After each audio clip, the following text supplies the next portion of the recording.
নমস্কার, কেমন আছো সবাই? আশা করি সবাই খুব ভালো আছো। সুমিস ভিলেজ লাইফ চ্যানেলে আরও একটা নতুন ভিডিওতে তোমাদের সবাইকে স্বাগত।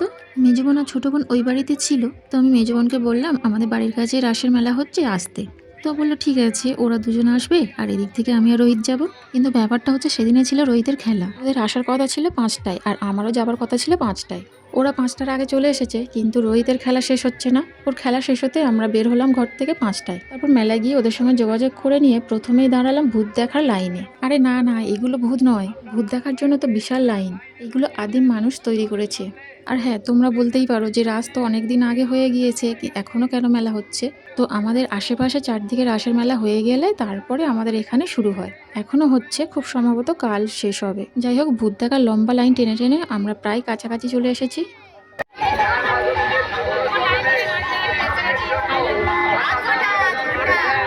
সামনে ওপরে বসে আছে ভূতের রাজা, উনি আমাদের ডাকছেন। ওনার পাশ থেকে আমরা চলে গেলাম টিকিট কাউন্টারে। মেজবন টিকিট কেটে নিল, তারপরে ঢুকে গেলাম।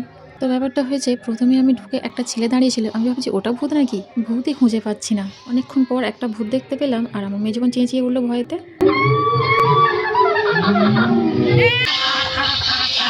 আর এই যে এখানে একটা ভূত দেখলাম, ও আমাদের ভয় দেখাবে কি, ও মনে হয় নিজেই ভয় পাচ্ছে।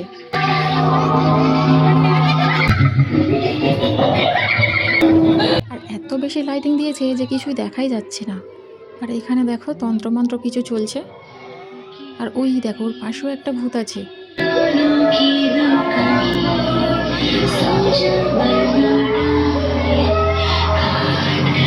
বোনেরা আর ওই সামনে ছিল, কিন্তু এত আলো ফেলছে যে ওদেরকে আর খুঁজেই পাচ্ছিলাম না। ওই দেখো আরো একটা ভূত চিতায় শুয়ে আছে। এটাই ছিল শেষ ভূত। তারপরে বের হয়ে সবাইকে দেখতে পেলাম।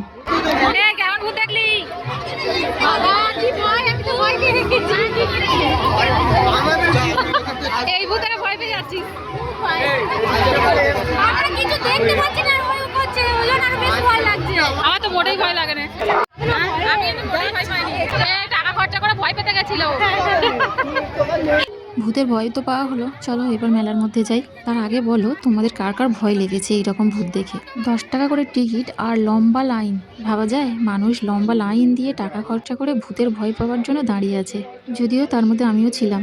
মেলার মধ্যে এসে রোহিত ওই যে কানে যেটা পড়ে আছে, ওটার ঠিক আমি নাম জানি না, ওর কোনো একটা মাসে কিনে দিয়েছে আর সঙ্গে সঙ্গে সেটা পরেও নিয়েছে। ছোট বোন দেখছিল ওর বরের জন্য একটা নেবে কিনা, দেখে দেখে তারপর আর নেয়নি, নাকি নিয়েছিল আমি ঠিক জানিও না।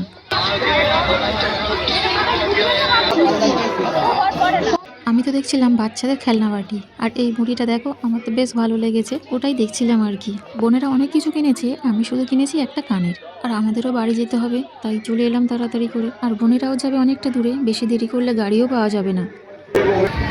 মেলার মধ্যে যা প্রচণ্ড ভিড় ছিল, তাই আমরা মেলার মধ্যে কিছুই খাইনি।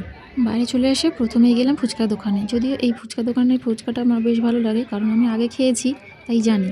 সবাই মিলে এখানে ফুচকা খেয়ে নিলাম।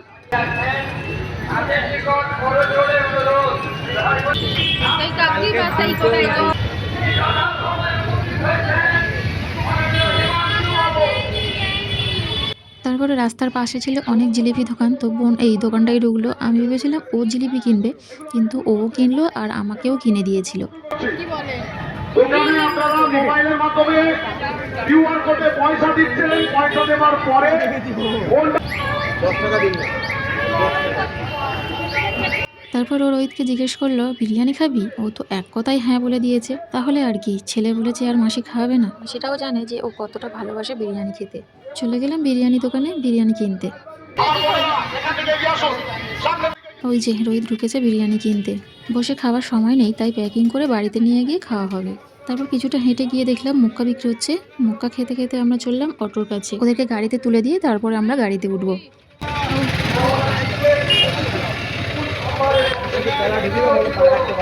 তাহলে চলো আজকের মতো ভিডিওটা এখানেই শেষ করছি। ভিডিওটা তোমাদের কেমন লাগলো কমেন্ট করে জানাও, আর অবশ্যই একটা লাইক করে দেবে আর আমার চ্যানেলটাকে সাবস্ক্রাইব করে দেবে।